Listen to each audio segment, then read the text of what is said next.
लाते हैं कि recording on करनी है। चलो शुरू करते हैं। आज से केमिस्ट्री स्टार्ट कर रहे हैं और केमिस्ट्री में हमारा पहला चैप्टर है मैटर, यानी कि पदार्थ। भाई का मैटर हो गया। हुआ होगा तुम्हारा भी मैटर है, तुमने सुना होगा किसी का मैटर हो गया। तो क्या होता है मैटर? मैटर एक सब्सटेंस होता है, ठीक है। Matter is any substance that has mass and takes up space by having volume.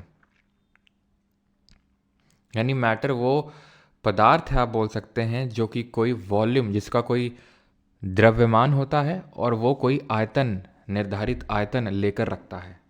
उदाहरण के तौर पे जैसे ये मेरा माइक रखा हुआ है सामने, तो इसका कोई ना कोई भार है, मतलब मास है, द्रव्यमान है, और इसने कुछ ना कुछ स्पेस ले रखा है, वॉल्यूम ले रखा है। सिंपल सी बात है, कोई ना कोई स्पेस ले रखा है। अब बोलोगे सर ऐसे तो हर चीज़ें ले रखा है, तो मैटर जो नहीं है उसका एग्जाम्पल क्या होगा? क्योंकि हर चीज़ ये क्रम देखे मैटर है। मोबाइल है, मेरा हाथ है, कुछ हर चीज़ मैटर है। तो क्या नहीं है? जैसे मेरे विचार हैं वो मैटर नहीं है। वो ऐसा तो है नहीं कोई स्पेस ऑक्यूपाई करके बैठे हुए हैं, वो कोई फिक्स्ड वॉल्यूम होल्ड करते हैं या उनका कोई मास है, ऐसा तो है नहीं। तो जो हमारा थॉट्स होते हैं ये मैटर नहीं होते हैं, ठीक है, सिंपल।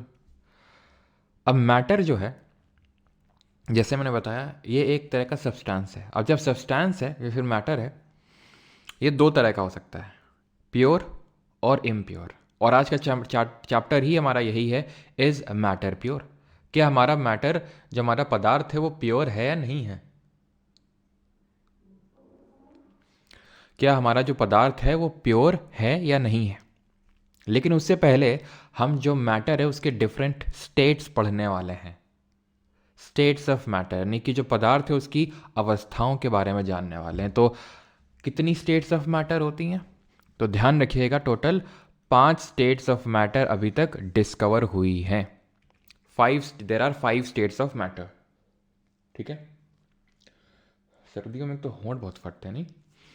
तो 5 स्टेट्स ऑफ मैटर होते हैं। तो प्राइमरीली 3 होते हैं, सॉलिड, लिक्विड, गैस। ये प्राइमरी हमारे 3 स्टेट्स ऑफ मैटर होते हैं। सॉलिड में जो एटम्स होते हैं वो बहुत ही क्लोजली पैक्ड होते हैं।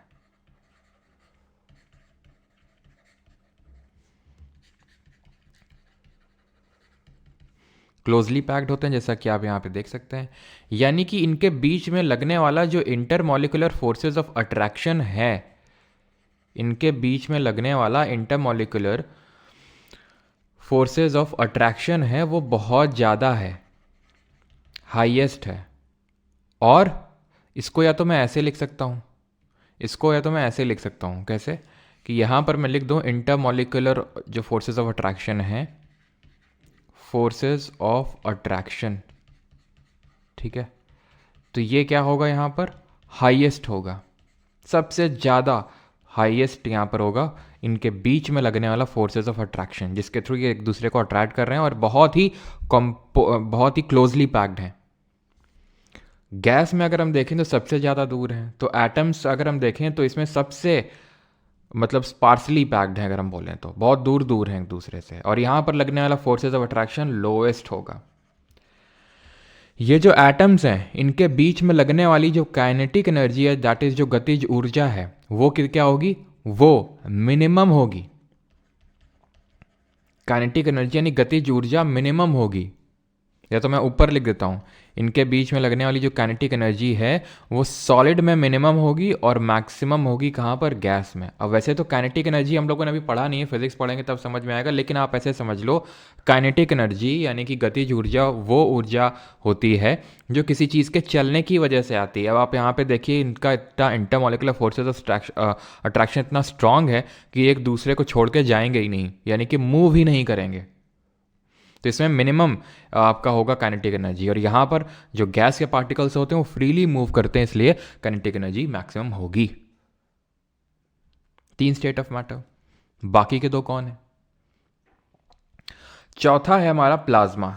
It is known as the 4th state of matter. इसको क्या बोलते हैं? 4th स्टेट ऑफ मैटर होता है ये बनता कैसे है?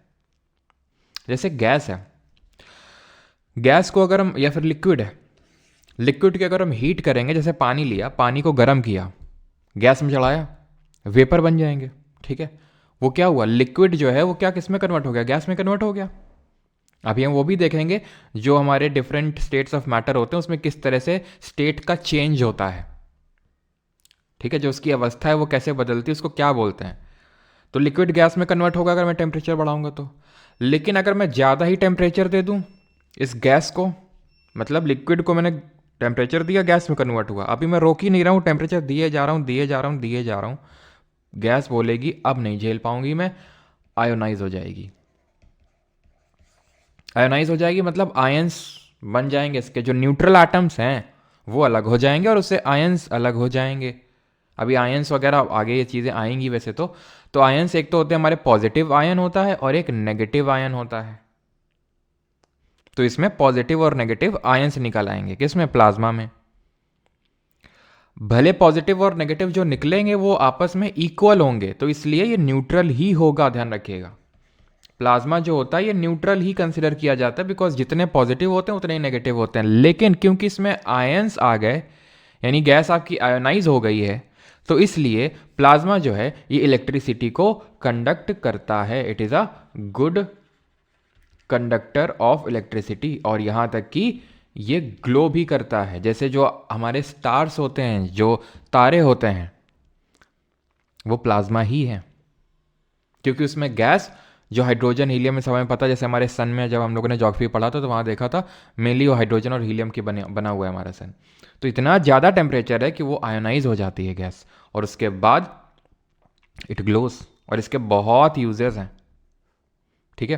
तो it is a good conductor of electricity जो प्लाज्मा होता है। कैसे बन रहा है, जब हम गैस को हीट कर रहे हैं तो वो आयनाइज हो रही है और वो न्यूट्रल होती है, ठीक है। न्यूट्रल होती है बिकॉज जितने पॉजिटिव आयंस उतने नेगेटिव आयंस, और उस आयंस की वजह से it is a good conductor of electricity. यहाँ तक कि जो ज्योग्राफी में हम लोगों ने पढ़ी थी ऑरोरा, जिनको नदर्न लाइट्स बोलते हैं, तो वो भी एक्चुअल में प्लाज्मा ही है, ठीक है, जो हमें बढ़िया ग्लोइंग लाइट देखने को मिलती है।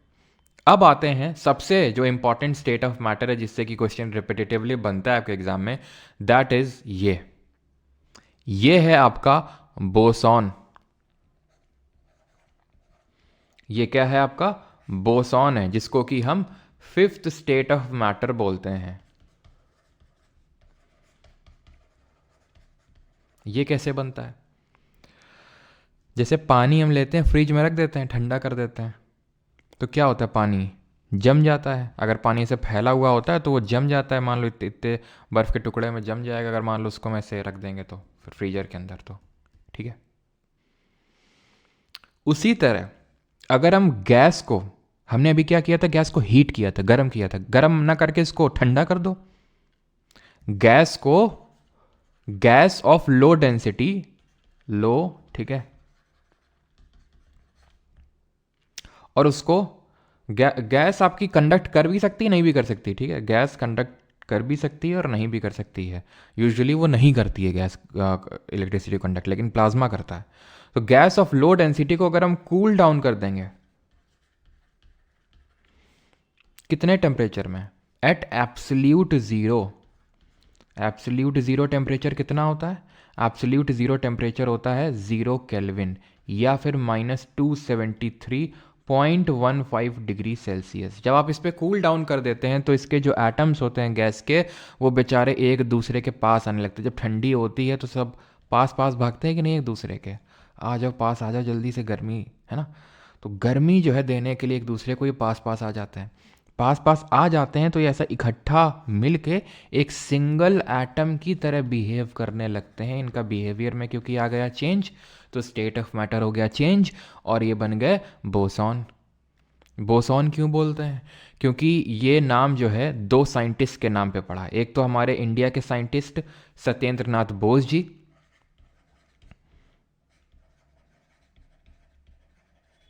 और दूसरे आइंस्टाइन जी, जर्मनी के जो फिजिसिस्ट थे हमारे, पता है सभी को नाम, ठीक है, सत्येंद्र नाथ बोस जी और आइंस्टाइन जी।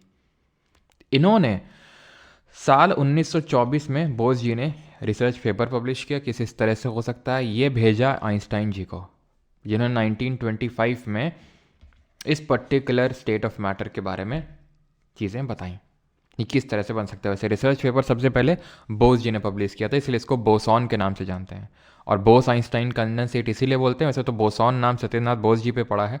और बोस आइंस्टाइन कंडेंसेट भी इसको बोलते हैं, इसलिए आइंस्टाइन जी का नाम सो दैट उसमें आ सके, तो बोस आइंस्टाइन कंडेंसेट भी बोलते हैं। और ये जो बना इसको बोसॉन बोलते हैं। ठीक, तो ये फिफ्थ स्टेट ऑफ मैटर हो गया, बोस आइंस्टाइन कंडेंसेट।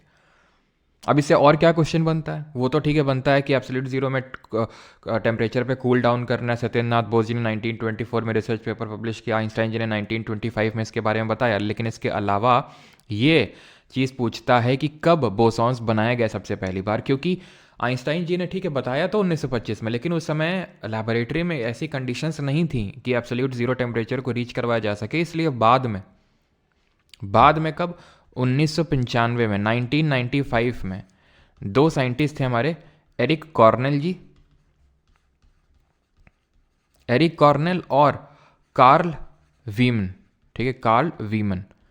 इन्होंने क्या किया? इन्होंने रुबीडियम गैस के एटम्स को लिया और उसको कूल डाउन करवा दिया एब्सोल्यूट जीरो टेम्परेचर पे।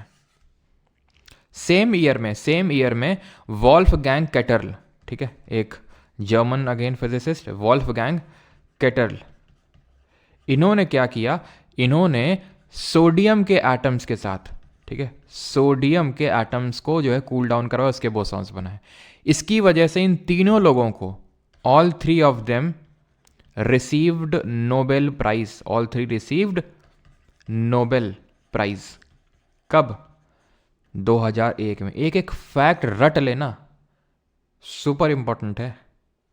आगे बढ़े, अभी किसी को कोई अगर डाउट हो तो पूछ सकता है, तब तक हम यहाँ पर स्टेट ऑफ मैटर करते हैं, यानी कि पदार्थ की जो अवस्थाएं होती हैं उनको कैसे चेंज करते हैं। एटॉमिक नंबर बिल्कुल 87 होता है, लेकिन अभी वो सब ने पढ़ा नहीं है, तो ठीक है। Thank you sir, railway PYQ किया था और मेरा प्री क्लियर हो जाएगा ALP CBT1। Thank you. Okay, thank you Rohit, congratulation Rohit. चलो भाई, तो अभी हम देखते हैं किस तरह से हम इन स्टेट ऑफ मैटर को चेंज करेंगे। तो आपको ही पता है, जैसे बर्फ़ है सॉलिड होती है, ठीक है, पानी बदलती है तो उसको बोलते हैं पिघल गई, यानी मेल्ट हो गई, सिंपल, इसको मेल्टिंग बोलते हैं। पानी है, उसको हमने जमा दिया, या फिर किसी भी लिक्विड को हम अगर हम सॉलिड में कन्वर्ट कर देते हैं तो उसको हम फ्रीजिंग बोल देते हैं। सिंपल, ये तो ऐसा बहुत सिंपल है, पूछेगा भी नहीं आपसे। और ये भी हमें पता है कि अगर वाटर को हम हीट कर दें, उसको टेम्परेचर दे दें, तो वाटर को हीट करेंगे तो क्या होगा? इसका जो इंटरमोलिकुलर फोर्सेज ऑफ अट्रैक्शन है वो टूटेगा, और टूटने की वजह से इनके बीच की काइनेटिक एनर्जी बढ़ेगी और ये गैस में कन्वर्ट हो जाएंगे टेम्परेचर देने पे, तो उसको हम इवेपोरेशन बोल देते हैं। और उसका उल्टा ये भी हम पढ़ चुके हैं ज्योग्राफी में, अगर आपको याद हो, कि ये जब गैस से वाटर वेपर से, याद करो, वाटर में कन्वर्ट हो रहा था, तो डिफरेंट फॉर्म्स ऑफ कंडेंसेशन, संघनन के काफ़ी सारे प्रकार मैंने आपको बताए थे, काफ़ी सारे उदाहरण दिए थे मैंने, तो ज़रा कमेंट में उदाहरण दे दीजिए मुझे। तो गैस लिक्विड में जब चेंज हो रही है तो इसको बोलते हैं कंडेंसेशन। जैसे कि हमारी ओस जो बनती है, ड्यू जो इस समय आपको देखने को मिलता है, कोहरा यानी कि फॉग, मिस्ट यानी कुहासा, ठीक है, हमारे जो बादल बनते हैं, ये सब डिफरेंट फॉर्म्स ऑफ कंडेंसेशन होते हैं। कि जैसे यहाँ पर पानी पड़ा है ज़मीन में, धूप पड़ी, टेम्परेचर मिला वाटर को, लिक्विड को, तो वो क्या करेगा? वाष्पित होगा, गैस में कन्वर्ट होगा, लेकिन धीरे धीरे धीरे क्या होगा? वो गैस जो है एक हाइग्रोस्कोपिक न्यूक्लियस, मैंने इस पर रील डाली थी अगर आपको याद हो, तो हाइग्रोस्कोपिक न्यूक्लियाई के अराउंड वो क्या होगा? वो कंडेंस हो जाएगा। वो कंडेंस हो जाएगा मतलब वो वाटर की ड्रॉपलेट्स बन जाएंगी जो गिरती हैं। तो उसको क्या बोलते हैं, जरा बताना? जो वाटर की ड्रॉपलेट्स गिरती हैं उसको क्या बोलते हैं? अब आते हैं सॉलिड और गैस का। सॉलिड से अगर डायरेक्ट गैस में कन्वर्ट होता है तो उसको हम सब्लिमेशन या फिर ऊर्ध्वापतन बोलते हैं हिंदी में। जैसे कि उदाहरण के तौर पे आपने देखा होगा नैप्थलीन की जो बॉल्स होती हैं, है ना, कपड़े वगैरह में इन सब में रखी जाती हैं। ऐसा तो है नहीं, पहले वो पिघल के पानी बनती हैं देन गैस में जाती हैं। यूजुअली तो हमें यही देखने को मिलता है कि पहले सॉलिड लिक्विड में जाता है देन लिक्विड गैस में जाता है, ठीक है, और फिर इस तरह से होता है। लेकिन यहाँ पर क्या होता है इस केस में, सब्लिमेशन के केस में, कि डायरेक्ट ही वो सॉलिड से गैस में कन्वर्ट हो जाता है, इसको हम बोलते हैं सब्लिमेशन। और इसका उल्टा होता है डिपोजिशन, जहाँ पर गैस जो है वो सॉलिड में कन्वर्ट हो जाती है। जैसे कि अगर हम बात करें आयोडीन के जो वेपर्स होते हैं, एक सेकेंड,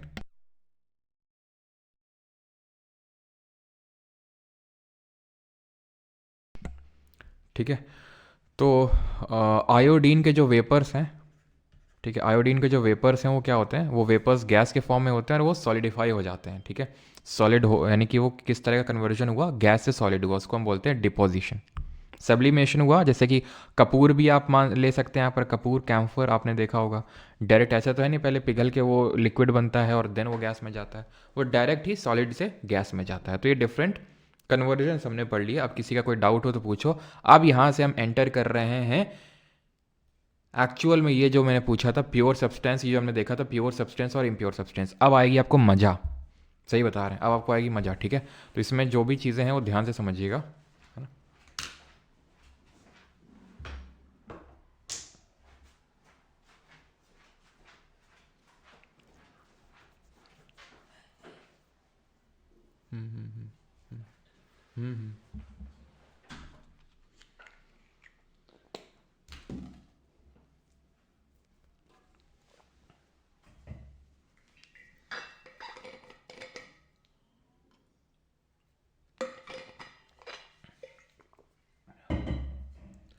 ठीक है, तो मैटर जो होता है मतलब बहुत ध्यान से समझना भी, ठीक है, क्योंकि काफ़ी लोगों को कॉम्प्लेक्स लगने लगता है यहाँ से, तो भी ध्यान से समझना पहले। लेकिन उससे पहले हम ये थोड़ा सा देख लेते हैं फेवरेबल कंडीशन फॉर इवापोरेशन। यानी कि इवापोरेशन क्या होता है, जो गैस ये वेपर में, जो लिक्विड ये गैस में कन्वर्ट हो रहा है, इसको हम इवापोरेशन बोलते हैं। और जो मैंने अभी पूछा था कि जब ये वाटर ड्रॉपलेट्स के फॉर्म में गिरता है या फिर सॉलिड फॉर्म में भी गिरता है इस क्रिस्टल्स के फॉर्म में, तो उसको हम प्रेसिपिटेशन बोलते हैं ना। पानी के फॉर्म में गिरता है तो रेनफॉल, और पत्थरों मतलब वो आइस क्रिस्टल्स के फॉर्म में गिरता है तो स्लीट, हेल, इस तरह से उसको हम नाम देते हैं। खैर, फेवरेबल कंडीशंस देखते हैं फॉर इवापोरेशन, यानी कि वाष्पीकरण के लिए क्या फेवरेबल कंडीशंस होनी चाहिए अगर हमें इवापोरेशन को फैसिलिटेट करना है तो यहाँ पर मैं लिखने वाला हूँ, एक तो पहला है हमारा टेम्परेचर, कि टेम्परेचर बढ़ाने पर इवापोरेशन में क्या फ़र्क पड़ेगा। दूसरा मैं लिख देता हूँ यहाँ पर पृष्ठीय क्षेत्रफल, दैट इज़ सरफेस एरिया, आप गेस करेंगे बढ़ाने पर क्या होगा इवापोरेशन का। तीसरा यहाँ पर मैं लिख देता हूँ विंड स्पीड, अगर विंड स्पीड बहुत ज़्यादा हुई तो क्या होगा। और चौथा यहाँ पर मैं लिख देता हूँ अगर ह्यूमिडिटी बहुत ज़्यादा होगी तो क्या होगा। बताइए, चारों केसेस में यहाँ पर मैं मान रहा हूँ कि अगर टेम्परेचर में ज़्यादा कर रहा हूँ, सरफेस एरिया ज़्यादा कर रहा हूँ, विंड स्पीड ज़्यादा कर रहा हूँ, तो ह्यूमिडिटी ज़्यादा कर रहा हूँ, इन तीनों केसेस में जो रेट ऑफ इवापोरेशन है वो ज़्यादा होगी, वाष्पीकरण की जो दर है वो ज़्यादा होगी। लेकिन इस केस में जो रेट ऑफ इवापोरेशन है वो स्लो होगी, कम होगी। क्यों होगी? इसलिए होगी क्योंकि ये वाला तो आपको समझ में आ गया होगा, temperature, surface area, wind speed. कैसे? अभी है सर्दियों का टाइम, ठीक है, अभी आप कुछ भी चीज़ रखो, अपने कपड़े जल्दी सूखते हैं कि या फिर गर्मियों में जल्दी सूखते हैं? गर्मियों में जल्दी सूखते हैं, तुरंत सूख जाते हैं। क्योंकि टेम्परेचर बहुत ज़्यादा होता है। सरफेस एरिया बढ़ाने से कैसे? जैसे कि आप एक बाल्टी में रखो पानी को, ठीक है, और एक वही पतीले में रख दो पानी, उतने ही पानी को, तो ऑब्वियस सी बात है आपने सरफेस एरिया बढ़ा दिया तो जल्दी इवेपोरेशन होगा। अभी विंड स्पीड की अगर बात करेंगे, यानी कि हवा बहुत तेज़ चल रही है, तो आपने खुद एक्सपीरियंस किया होगा जब हवा चलती है तो हमारे कपड़े जल्दी सूख जाते हैं। क्यों? क्योंकि वहाँ पर रेट ऑफ इवेपोरेशन उस केस में बढ़ जाता है। ये चीज़ ध्यान रखिएगा। अब ह्यूमिडिटी होने पर क्या होता है, आपने भी ऑब्जर्व किया होगा, जिस दिन बड़ा गर्मियों में ह्यूमिडिटी होती है, गर्मियों में ही होती है। गर्मियों में क्यों होती है? क्योंकि गर्मियों में गर्मी ज़्यादा पड़ती है, हीट ज़्यादा पड़ती है, हीट ज़्यादा पड़ती है तो इवापोरेशन ज़्यादा होता है वाटर का। जब इवापोरेशन होता है तो वो लिक्विड गैस में कन्वर्ट होता है और वो सस्पेंड हो जाता है हमारे गैस में इन द फॉर्म में छोटे छोटे ड्रॉपलेट्स, यानी हमारे गैस में, हमारे एयर में ही वो छोटे छोटे क्या है, वाटर, बहुत ही छोटे छोटे वाटर ड्रॉपलेट्स के फॉर्म में सस्पेंड हो जाता है। तो उसको हम बोलते हैं कि हमारी जो एयर है उसमें ह्यूमिडिटी बढ़ गई है, आर्द्रता बढ़ गई है। अब क्योंकि ह्यूमिडिटी बहुत ज़्यादा है, एयर में पहले से ही वाटर वेपर जो है वो बहुत ज़्यादा है, तो इवेपोरेशन के बाद जब इवेपोरेशन होगा तो एयर चाहेगी ही नहीं कि उसमें और वाटर वेपर आए, क्योंकि पहले से ही उसमें वाटर वेपर हैं। जब किसी चीज़ में जगह कम होती है तो जल्दी से वो चीज़ एक्वायर हो जाएगी, पहले से ही वहाँ पर जगह नहीं है, तो इसी वजह से रेट ऑफ इवेपोरेशन कम होता है आपके। जब ह्यूमिडिटी ज़्यादा होती तो कपड़े देर में सूखते हैं, ठीक है, क्योंकि पहले से ही उसमें वाटर वेपर हमारी एयर में प्रेजेंट है। अब आते हैं इस पे, दैट इज़ प्योर सब्सटेंस और मिक्सचर में क्या डिफरेंस होता है। यानी कि अभी तक तो सिर्फ हम पढ़ रहे थे मैटर और उसके जो डिफरेंट स्टेट होते हैं और किस तरह से वो एक दूसरे में कन्वर्ट होते हैं। अब हम यहाँ से पढ़ने वाले हैं कि इज़ मैटर प्योर, क्या जो पदार्थ है वो प्योर होता है। जैसे मैं तुमसे पूछूं कि तुम अभी, उदाहरण के तौर पे, जैसे तुम्हारे अभी जो पानी रखा है, मान लो, ठीक है, तुम्हारे सामने पानी रखा है, या फिर इन जनरल जो पानी होता है वो प्योर होता है कि नहीं होता है? आप उसको प्योर सब्सटेंस में रखेंगे या मिक्सचर में रखेंगे? जल्दी से आंसर दीजिए सभी लोग, आई एम वेटिंग। ठीक है, जो आप कोल्ड ड्रिंक पीते हैं उसको प्योर में रखेंगे या मिक्सचर में रखेंगे? जो आप नहीं, वो तो नहीं पीते होंगे आप अभी, और पीते हो तो मत पिया करो, ठीक है, समझिए ना। ठीक है, और जो आपके घर का नमक है वो प्योर है या मिक्सचर है? जल्दी से गेस करिए, गेस करिए जल्दी से, क्या प्योर हैं जो मैंने आपको तीनों एग्जांपल्स दिए हैं? तो वाटर लिख रहे हैं प्योर, ओके, ये नहीं और हाँ मत लिखो, क्या प्योर है क्या नहीं वो लिखोगे वाटर और इस तरह से। मेरा हार्ट भी प्योर है गुरुजी, बेटा मस्ती नहीं जे है, अभी तुम्हारे दिल की बात नहीं हो रही है। मिक्सचर मिक्सचर, अब किसकी मिक्सचर बात, मिक्सचर प्योर इतने गधे हो तुम लोग। अभी मैं कैसे समझूं कि किस चीज़ को तुम मिक्सचर बोल रहे हो, किस चीज़ को प्योर बोल रहे हो? बस मिक्सचर प्योर प्योर है, अब किसको मैं मानूं? तो जो लोग वाटर को प्योर बता रहे हो गलत है, ठीक है। गलत क्यों है? क्योंकि देखो, मतलब जो हमारे घर का पानी की मैं बात कर रहा हूं वो प्योर नहीं है। क्यों नहीं है वो तब समझ में आएगा जब हम प्योर सब्सटेंस और मिक्सचर के बीच का अंतर समझेंगे। प्योर सब्सटेंस वो होता है जिसमें सिर्फ एक तरह का ही सब्सटेंस होता है, एक तरह का ही सब्सटेंस होता है। जैसे कि डायमंड में क्या है? डायमंड में सिर्फ कार्बन है, डायमंड में सिर्फ कार्बन है, कार्बन के अलावा कुछ नहीं है। सल्फर में सिर्फ सल्फर है, टिन में सिर्फ टिन है जिसको एसेंस से रिप्रेजेंट करते हैं, लेकिन तुम्हें समझ में नहीं आएगा, मैं समझाता हूं।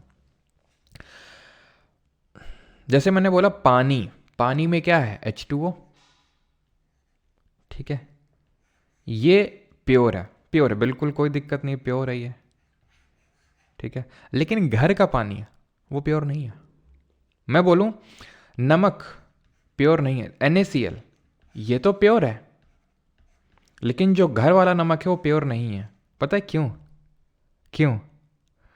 क्योंकि जो घर वाला पानी है उसमें बहुत सारे मिनरल्स, और अगर इम्प्योरिटी है तो है ही है, ठीक है। इम्प्योरिटी भी हो सकता है कि आपके उसमें घर के पानी में, और नहीं भी है, मान लेते तुम्हारा आर वाला पानी है, फिर भी उसमें कुछ ना कुछ मिनरल्स तो रह ही जाते हैं। तो जो पानी घर वाला पानी है उसमें सिर्फ H2O के मॉलिक्यूल्स ही नहीं मिलेंगे, उसमें आपको कुछ मिनरल्स वगैरह भी देखने को मिलेंगे।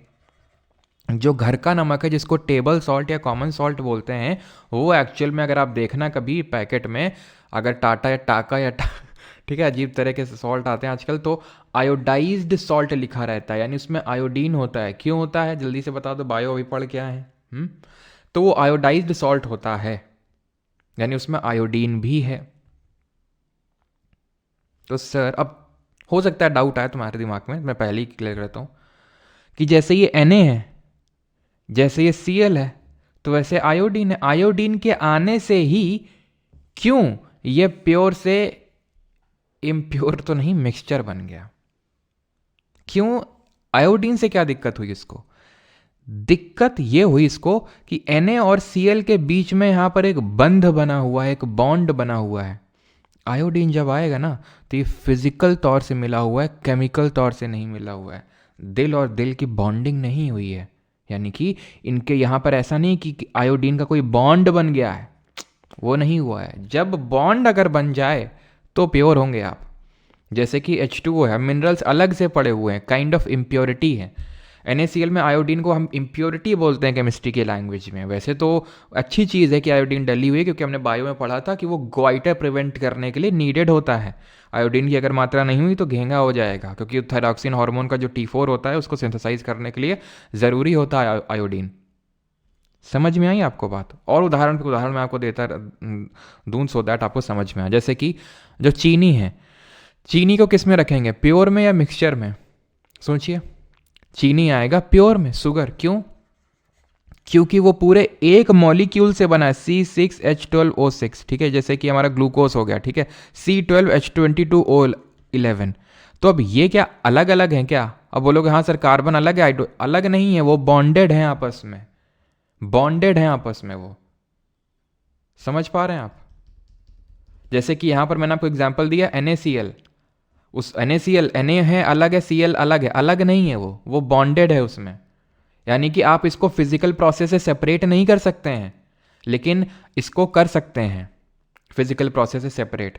जैसे कि मान लो कि फॉर एग्जाम्पल प्योर वाटर, ये मतलब एकदम प्योर है, सिर्फ H2O के ही है मॉलिक्यूल्स। तो क्या है, ये H2O की बॉन्डिंग हो रखी है, यहाँ पे H2O की बॉन्डिंग हो रखी है। अब इसमें आप कुछ अलग से डाल दें, जैसे फॉर एग्जांपल कॉपर मिक्स कर दें पाउडर फॉर्म में, या फिर आयरन ऑक्साइड मिक्स कर दें, तो वो आपका एक मिक्सचर हो जाएगा। क्यों? क्योंकि वो जो भी आपने इसमें मिक्स किया वो उसमें बॉन्ड नहीं बनाया जाके। इसको क्या फिजिकल प्रोसेस से अलग कर सकते हैं कि H और O को फिजिकल प्रोसेस से भौतिक तरीके से अलग कर सकते हैं? नहीं कर सकते हैं। नहीं कर सकते हैं तो प्योर सब्सटेंस है, कर सकते हैं तो मिक्सचर है। ये बात सबको समझ में आई या नहीं आई, जल्दी से बताइए। देन आगे बढ़ते हैं टाइप्स ऑफ मिक्सचर। लेकिन उससे पहले मुझे लगता है कि मैं आपको क्यों ना टाइप्स ऑफ प्योर सब्सटेंस बता दूं। जैसे फॉर एग्जांपल, तो सर सॉल्ट किस में आएगा? खुशी कुमारी वो लिखेगा, ऐसे कन्फ्यूजन नहीं क्रिएट करेगा। अगर हम आयोडाइज सॉल्ट की बात करेंगे या टेबल सॉल्ट की बात करेंगे, या फिर जो हमारा घर का नमक होता है कॉमन सॉल्ट जिसको बोलते हैं, वो आपका मिक्सचर होगा बिकॉज उसमें आयोडीन है। लेकिन अगर प्योर सॉल्ट की बात करेंगे NaCl, तो वो प्योर सब्सटेंस होगा। जैगरी इम्प्योर होगा? बिल्कुल इम्प्योर होगा जैगरी, बिल्कुल इम्प्योर होगा जैगरी। आपका जो गुड़ होता है घर का, ठीक है, वो बिल्कुल इम्प्योर होगा, क्योंकि इस उतने प्रोसेस उसको गुजारा जाता है कि उसमें डेफिनेटली इम्प्योरिटीज मिक्स होंगी। अब प्योर सब्सटेंस को मैं पहले दो भागों में विभाजित करके आपको समझा देता हूँ, फिर मिक्सचर की ओर बढ़ते हैं। मेन तो मिक्सचर वाला है, इसमें आपको मजा आएगी, ठीक है। मेन तो आपका मिक्सचर वाला है। प्योर सब्सटेंस, अब जैसे फॉर एग्जांपल ये भी प्योर सब्सटेंस है, हाइड्रोजन, ऑक्सीजन, और ये भी प्योर सब्सटेंस है H2O यानी वाटर। तो कुछ तो अंतर होना चाहिए ना इनमें, कि यार हाइड्रोजन अलग है, ऑक्सीजन अलग है, तो भी प्योर है, और ये दोनों मिले हुए हैं तो भी प्योर है। ठीक है, प्योर तो हैं, दोनों प्योर है, नो डाउट। लेकिन अंतर है, अंतर ये है कि जब ये फ्रीली एग्जिस्ट कर रहे हैं तो इनको एलिमेंट बोलते हैं, तत्व। और कंपाउंड को आई थिंक हिंदी में यौगिक बोलते हैं, यानी कि इनको बोल देते हैं कंपाउंड। जहां बॉन्डिंग हो गई तो वो कंपाउंड, और जहां फ्रीली एग्जिस्ट कर रहे हैं तो एलिमेंट। जैसे उदाहरण के तौर पे मेरे पास आयरन रॉड है, एक आयरन रॉड है, उसमें क्या होंगे? आयरन के एटम होंगे, Fe ऐसे आइटम होंगे, प्योर है। ठीक है, मान लो आयरन रॉड है, सिर्फ आयरन है, प्योर आयरन है। वैसे तो प्योर आयरन वो भी इम्प्योरिटी उसमें कुछ ना कुछ मिक्स रहती है, जो हमारे घर में मान लो कि आयरन रॉड है कुछ, ठीक है, लेकिन मान लेते हैं प्योर है, तो ये एलिमेंट के तौर पे एग्जिस्ट कर रहा है। लेकिन इसमें मान लो कि जंग लग गई तो क्या बन जाएगा? आयरन ऑक्साइड बन जाता है, यानी ऑक्सीजन भी आ गया।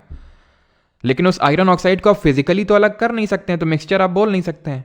तो बोलेंगे क्या? कंपाउंड बोल, है तो प्योर सब्सटेंस ही, चाहे फ्रीली एग्जिस्ट कर रहा है चाहे वो आयरन ऑक्साइड बन गया, लेकिन वो आ जाएगा कंपाउंड की कैटेगरी में। यानी एलिमेंट जो होता है फ्रीली एग्जिस्ट कर रहा है, single atom, single type of atom से बना है। ये सिंगल टाइप ऑफ एटम से बना हुआ है। इसमें हाइड्रोजन के ही एटम्स होंगे। ऑक्सीजन लेंगे, चाहे जितनी भी ऑक्सीजन लें आप, उसमें सिर्फ oxygen oxygen oxygen oxygen oxygen के ही एटम्स मिलेंगे। लेकिन आप पानी को ले लीजिए, उसमें H2O के मॉलिक्यूल मिलेंगे, यानी H के भी एटम्स हैं और O के भी एटम्स हैं, दोनों आपस में बॉन्डेड हैं। ठीक है, यानी कि more than one type of atoms आपको देखने को मिलेंगे। ठीक है, इन्होंने क्या किया? हाइड्रोजन ऑक्सीजन आए और मिलके एक मॉलिक्यूल बना लिया। एटम तो दो तरह के हैं, हाइड्रोजन ऑक्सीजन, लेकिन एक तरह का मॉलिक्यूल होगा, H2O का मॉलिक्यूल घूम रहा होगा। समझ आ गया?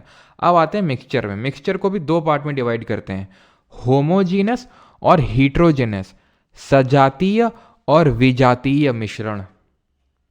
थोड़ा सा देख के समझ में आ रहा होगा, लेकिन हमें सिर्फ देख के नहीं, फील करके समझना है। क्या अंतर होता है होमोजेनस और हेट्रोजेनस में? They have a uniform composition through out, they have a non uniform composition. Uniform composition होता है, नॉन यूनिफॉर्म मतलब क्या हुआ? Components can not be seen through naked eyes, components can be easily seen through naked eyes. नंगी आंखों से देख सकते हैं इनके पार्टिकल्स को, इनको नहीं देख सकते हैं। एग्जाम्पल के तौर पे मैंने पानी में नमक घोला एक केस में, ये पानी लिया और पानी में नमक घोल दिया। अच्छे से घोलना, शर्त ये अच्छे से घोलना, जब तक पूरा घोल ना जाए तब तक घोलना उसको। यहाँ पे मैंने पानी लिया और रेत लिया, जितना अच्छे से घोलना घोल लो, जितना अच्छे से, जितनी देर, 1 घंटा 2 घंटा, 1 दिन 2 दिन लगातार घोलते रहो, रुक जाओ। अब तुम ये पाओगे कि तुम इसमें नमक अलग से नहीं देख पा रहे हो कि ये देखो ये NaCl का है और ये H2O का मॉलिक्यूल है मिक्सचर ही दोनों। क्यों मिक्सचर है? क्योंकि इसमें NaCl का मॉलिक्यूल होगा और H2O का मॉलिक्यूल होगा, एक तरह का मॉलिक्यूल नहीं है इसमें। यहां पर भी वही है, एक तो मिट्टी होगी और उसमें वाटर का मॉलिक्यूल होगा। लेकिन अंतर क्या है दोनों में, इसमें आप मिट्टी अलग से देख पाएंगे, धीरे जब आप छोड़ेंगे ना, धीरे धीरे उसको बोलते हैं थिरा गई, तो मिट्टी थिरा जाएगी, यानी कि वो सेटल डाउन कर जाएगी नीचे, आप देख सकते हैं अलग से आराम से। तो ये अंतर होता है होमो और हीट्रो में, हम डिटेल में पढ़ेंगे अभी, लेकिन ये बेसिक समझ में आना चाहिए कि भाई होमो और हीट्रो में क्या अंतर होता है बेसिक सा, ठीक है। और we can not separate the component of the mixture through physical process, और यहाँ पर फिजिकल प्रोसेस के थ्रू आसानी से वो भी देखेंगे। ये mixture is in single phase throughout, the substance can be divided into 2 phases and we may see separate layers of the substances. Single phase का मतलब है कि पूरा ऊपर से नीचे तक एक ही तरह का दिख रहा है, और तुम जब पियोगे इसको तो एक ही तरह का टेस्ट आएगा। तुम बोलोगे नहीं सर आखिरी में ज़्यादा नमकीन लगेगा, बेटा तुमने घोला नहीं होगा ढंग से, इसलिए होगा वो। मैंने क्या बोला था, ढंग से घोलना है, शर्त ये है ना। जब तुम नींबू पानी बनाते होगे तो लास्ट में ज़्यादा मीठा लगता होगा, कहा है क्या कि तुमने पूरी चीनी नीचे वो चली गई, तुमने ढंग से उसको घोला नहीं है। लेकिन अगर ढंग से घोलोगे वो सिंगल फेज रहेगा, सिंगल फेज मतलब सेम टेस्ट सेम तरह का दिखेगा। लेकिन यहाँ पर वो नहीं है। अगर मैं तेल को पानी में मिला दूँ क्या होगा, तेल ऊपर पानी नीचे, अलग अलग दिख रहा है ना, वो साफ साफ मुझे दिख रहा है, और पीऊँगा भी तो अलग सेम तरह का टेस्ट तो नहीं आने वाला है, और सेम तरह का लगेगा भी नहीं। अब देख सकते हैं वाटर एंड मिल्क और ऑयल एंड वाटर, समझ में। अब हम आएंगे होमोजीनियस मिक्सचर देखेंगे। सर ये तो सोल्यूशन लिखा हुआ है, इसीलिए लिखा हुआ है क्योंकि होमोजीनियस मिक्सचर को सोल्यूशन ही बोला जाता है। सजातीय मिश्रण को सोल्यूशन के नाम से जाना जाता है, ठीक है। तो ये क्या है, सोल्यूशन की डेफिनेशन है ना कि सस्पेंशन की। तो solution is formed when 2 or more substances are mixed in a uniform manner. Solute completely mixes in solvent and cannot be viewed through naked eyes। मतलब क्या हुआ इसका, मतलब वही जो मैं आपको बता रहा था कि जिस चीज को आपने डाला है, जिस चीज में मैंने नमक डाला था पानी में, तो नमक हो गया सोल्यूट और पानी हो गया सॉल्वेंट। जब दोनों को मिलाया, ठीक है, तो उसको मैं फिर नंगी आंखों से देख नहीं सकता हूं। जैसे मान लो ये नींबू पानी है, अब इसमें क्या मैं नींबू अलग से देख सकता हूँ? बोलोगे हाँ सर ये देखो है, तो अबे उसकी बात नहीं कर रहे हैं, इसकी बात करें। वो तो ऊपर से ऐसे डाल दिया गया गार्निशिंग के लिए। तो अब यहाँ पर क्या, मैं इसमें नमक भी है, इसमें शक्कर भी है, इसमें पानी भी, और हो सकता है कुछ और भी डाल दिया हो, ठीक है। इसमें क्या आप देख सकते हैं कहीं कहाँ नमक है, कहाँ पानी का, कहाँ है चीनी, नहीं देख सकते हैं। और जब आप टेस्ट करेंगे तो यूनिफॉर्म टेस्ट निकल के आएगा। ऐसे होमोजेनियस मिक्सचर्स को हम सोल्यूशन बोलते हैं, ठीक है। सोल्यूशन ऐसा नहीं है कि बस पानी में कुछ मिला दिए सोल्यूशन, ठीक है। ये जो देख रहे हो ये नट बोल्ट सोल्यूशन है भैया, ये सोल्यूशन है। सोल्यूशन का मतलब तुम्हें गीला गीला फीलिंग आता होगा हमेशा, बस पानी में कुछ मिला दिया, किसी में कुछ मिला दिया है ना, लिक्विड टाइप फील आता होगा। लेकिन सोल्यूशन डिफरेंट तरह के हो सकते हैं। लिक्विड भी हो सकते हैं जो आप जानते हैं, जैसे कि पानी में इंक डाल दी, पानी में नमक चीनी डाल दिया। सॉलिड में सॉलिड भी डाला जा सकता है और उससे भी सोल्यूशन क्रिएट किया जा सकता है। जैसे फॉर एग्जांपल एलॉय, जिनको हम मिश्र धातु बोलते हैं। हम आगे पढ़ेंगे मेटल वाले चैप्टर में कि एलॉय क्या होते हैं। जब हम एक से ज़्यादा मेटल को मिक्स कर देते हैं, या फिर एक मेटल या फिर दूसरे नॉन मेटल को मिक्स कर देते हैं आपस में, तो उसको एलॉय बोलते हैं, मिश्र धातु बोलते हैं। तो ये सॉलिड सोल्यूशन है। जैसे उदाहरण के तौर पे ब्रॉन्ज हो गया, तो ब्रॉन्ज क्या होता है, ब्रास या फिर ब्रॉन्ज। तो ब्रास क्या होता है, ब्रास होता है जब कॉपर को यानी तांबे को जिंक यानी जस्ते में मिला देते हैं। ब्रॉन्ज क्या होता है, जब कॉपर को टिन में मिला देते हैं। तो यहाँ पर कॉपर के भी एटम्स हैं, जिंक के भी एटम्स हैं, केमिकली कंबाइन नहीं हुए हैं ये आपस में। केमिकली कंबाइन हो जाते तो सर ये प्योर सब्सटेंस ही होते हैं, लेकिन ये फिजिकली कंबाइन किए गया है। इनको फिजिकली कंबाइन, कोई बॉन्ड, कोई इनके बीच में बॉन्ड बनेगा भी नहीं। बॉन्ड कैसे बनता है वो हम आगे पढ़ेंगे कि भाई उसके लिए कुछ किसी को इलेक्ट्रॉन की नीड होनी चाहिए और किसी को इलेक्ट्रॉन देने की इच्छुकता होनी चाहिए, ईगरनेस होनी चाहिए कि भाई मुझे इलेक्ट्रॉन देना है, और कोई सामने वाला लेने वाला भी होना चाहिए। इन दोनों को नहीं चाहिए, इन दोनों को देने की वो है, हमें देना है, हमें देना। वो बोलता है कि तुम्हें इलेक्ट्रॉन लेना, नहीं बोलता है हमें भी देना है, तो ये एक दूसरे में बॉन्ड नहीं बनाएंगे। क्लियर है? ये भी सॉलिड, ये भी सॉलिड, तो ये सॉलिड सॉल्यूशन हो गया। गैस को गैस से मिला देते हैं तो एयर, हवा जो है हमारी, हवा में आपको ऑक्सीजन मिलेगा, नाइट्रोजन मिलेगा, ऑर्गन मिलेगा। हमने देखा था ज्योग्राफी में, कंपोनेंट पढ़े थे एयर के। लेकिन क्या वो आपस में बॉन्डेड हैं क्या? नाइट्रोजन ऑक्सीजन बॉन्डेड नहीं है। बॉन्डेड होते तो प्योर होते। लेकिन क्या आप देख सकते हैं क्या उनको नेकेड आई से कि ये देखो नाइट्रोजन टहिल रहा है, ये ऑक्सीजन टहिल रहा है? ना। तो फिर हीट्रो नहीं होंगे, होमो होंगे ये, क्योंकि आप नेकेड आई से नहीं देख पा रहे हो और यूनिफॉर्मली डिस्ट्रीब्यूटेड है। सॉलिड को लिक्विड में डाल दिया, शुगर को वाटर में, सॉलिड को गैस में डाल दिया, हाइड्रोजन को जैसे मेटल में डाल दिया, लिक्विड को गैस में, तो कार्बन डाइऑक्साइड वाटर। ठीक है, खैर एलॉय यहाँ पर बता नहीं रहा हूँ, रटन अभी याद करने की ज़रूरत नहीं, मैं एक साथ लिखवाऊंगा कि brass, bronze, nichrome, German silver, solder, ये सब हम आगे देखेंगे। अभी के लिए, अभी जैसे मैं बताया कि जो एक सोल्यूशन होता है, होमोजेनियस मिक्सचर होता है, उसमें दो कंपोनेंट होते हैं, एक सोल्यूट और एक सॉल्वेंट। जिस चीज़ को मिलाया जाता है कम मात्रा में होती है वो सोल्यूट होता है, और जिस चीज़ में मिलाया जाता है जो ज़्यादा मात्रा में होती है उसको सॉल्वेंट बोलते हैं। ठीक, अब जैसे उदाहरण के तौर पे तुम्हें लग सकता है कि ब्रास जो होता है, ब्रास जो होता है इसमें तो दोनों ही सॉलिड हैं, कॉपर भी है जिंक में, तो इसमें किसको सल्यूट मानेंगे और किसको सॉल्वेंट मानेंगे? तो जो कम मात्रा में होगा उसको सल्यूट मानेंगे, जो ज़्यादा मात्रा में होगा उसको सॉल्वेंट। यहाँ पर जिंक जो होता है कम मात्रा में होता है, कॉपर ज़्यादा मात्रा में, कॉपर 66% कुछ होता है और ये लगभग जिंक 34% होता है, तो जिंक सॉल्यूट हो जाएगा, कॉपर सॉल्वेंट हो जाएगा, सिंपल। ठीक, तो ये चीज़ है। प्रॉपर्टीज़ क्या होती हैं सोल्यूशन की? होमोजेनस होता है, पार्टिकल बहुत छोटा होता है, पार्टिकल का साइज जो होता है बहुत छोटा होता है, कितना होता है? लेस देन 1 नैनोमीटर, ये याद रखेंगे। 1 नैनोमीटर से कम साइज होता है पार्टिकल का। 1 नैनोमीटर का मतलब होता है 10⁻⁻⁹ metre. Do not scatter light, ये पॉइंट को होल्ड पे रख दो, अभी आगे समझाएंगे आपको अच्छे से। Can't be separated by filtration. अब जैसे मैं लेमोनेड लूँ, नींबू पानी लूँ, उसको छन्नी में डाल दूँ, तो क्या चीनी, नमक और नींबू और ये सब पानी अलग हो जाएगा? क्या नहीं होगा, छन के फिर से वही आ जाएगा। तो इसको फिल्ट्रेशन से आप अलग नहीं कर सकते हो इतने आराम से, फिजिकल ये बेसिक प्रोसेस से आप सेपरेट नहीं कर सकते हो मैनुअली इसको। उदाहरण देख लेते हैं कुछ सोल्यूशन के। ये तो भाई बड़ा कॉमन सा है, इसको पढ़ लो, ठीक है, कि a solution of sugar in water is solid in liquid solution, अभी देख चुके हैं। मेन है ये वाला, ये क्या है ध्यान से इसको देखना, क्वेश्चन आएगा इससे। A solution of iodine in alcohol is known as tincture of iodine, बड़ा इंपॉर्टेंट है। जब हम आयोडीन को एल्कोहल में डालते हैं, यानी आयोडीन हो गया सल्यूट, एल्कोहल हो गया सॉल्वेंट, तो ये क्या है? आयोडीन है सॉलिड, ये लिक्विड। ठीक है, तो यहाँ पर क्या हो गया? सॉलिड लिक्विड सॉल्यूशन बन गया।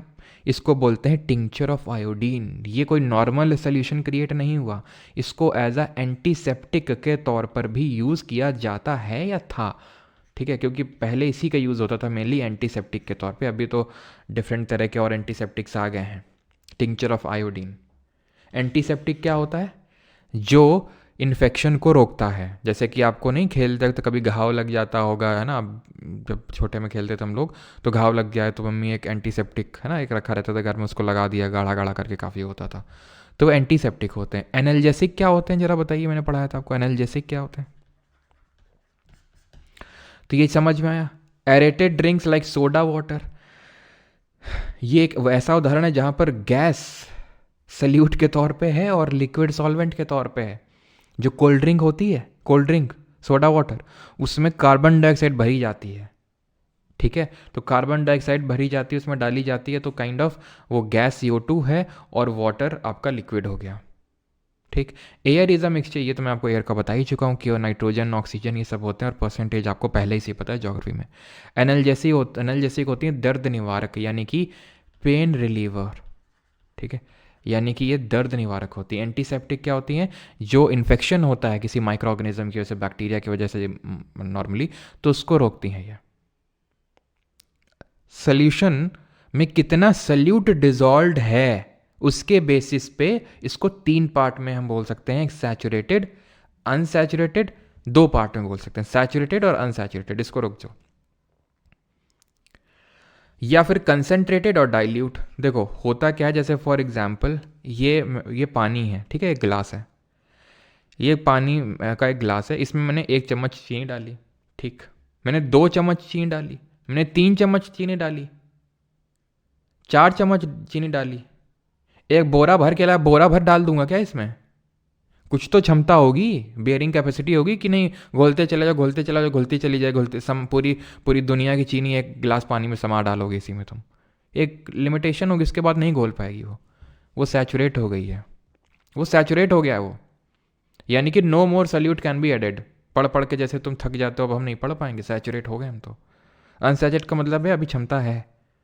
कंसनट्रेटेड का मतलब है बहुत ज़्यादा इसमें सल्यूट डिजॉल्व है। जैसे कि ये मैंने 1 गिलास पानी लिया, इसमें भी उतना ही पानी लिया, जितना इसमें उतना इसमें, इसमें 1 चम्मच चीनी डाली, इसमें 2 चम्मच। तो कौन ज़्यादा कंसनट्रेटेड होगा? ये ज़्यादा कंसनट्रेट होगा क्योंकि इसमें ज़्यादा अमाउंट ऑफ सल्यूट है, सुपर सैचुरेटेड। होमोजेनियस में आखिरी पॉइंट, एंड दैट इज एक बेसिक सा न्यूमेरिकल बन जाता है, how to calculate mass percentage of a solution. मतलब जैसे तुमसे पूछ लेगा मास परसेंटेज, जैसे कि चीनी डाली तुमने पानी में, तो मास परसेंटेज निकाल दो कितना चीनी, यानी सल्यूट का मास परसेंटेज निकाल दो, मास percentage of solute in solution, उस सोल्यूशन में उस सल्यूट का मास परसेंटेज कितना है। तो इसका सिंपल सा फॉर्मूला होता है, न्यूमरेटर में आप रखो मास ऑफ सल्यूट को ऊपर, नीचे रखो मास ऑफ सॉल्वेंट को, और क्योंकि परसेंटेज निकाल रहा हो तो इंटू 100, सिंपल है ना, मास ऑफ सोल्यूट। और अगर मान लो वॉल्यूम बाई वॉल्यूम निकालना हो तो ऊपर वॉल्यूम ऑफ सोल्यूट रख देना, नीचे वॉल्यूम ऑफ सॉल्वेंट इंटू 100। जल्दी से क्वेश्चन लगाओ और इसका आंसर दे दो, जल्दी से क्वेश्चन सॉल्व करके इसका आंसर दे दो। सर कई स्टूडेंट डायरेक्ट केमिस्ट्री पढ़ रहे हैं, तो प्लीज़ कुछ टर्म्स बता दिया करो, because they haven't got Jio yet. मतलब केमिस्ट्री पढ़ रहे तो कुछ टर्म्स बता दिया करो। अच्छा, मतलब ज्योग्राफी आपकी नहीं हुई तो आप इसलिए बोल रहे हैं ज्योग्राफी मतलब, तो भाई ज्योग्राफी नहीं हुई है तो ज्योग्राफी कर लो। अब ज्योग्राफी थोड़ी ना पढ़ा रहे हैं, मुझे पता है कि आपको लग रहा होगा कंडेंसेशन मैंने नहीं पढ़ाया ढंग, है ना, तो फिर कंडेंसेशन थोड़ा समझ लो, फिर आप एक्स्ट्रा जाके सर्च करो। मैं अलग से तो फिर यहाँ पर डिटेल में नहीं पढ़ाऊंगा, फिर उन स्टूडेंट का क्या जो ज्योग्राफी पढ़ के आए हैं, खुद ही सोचो।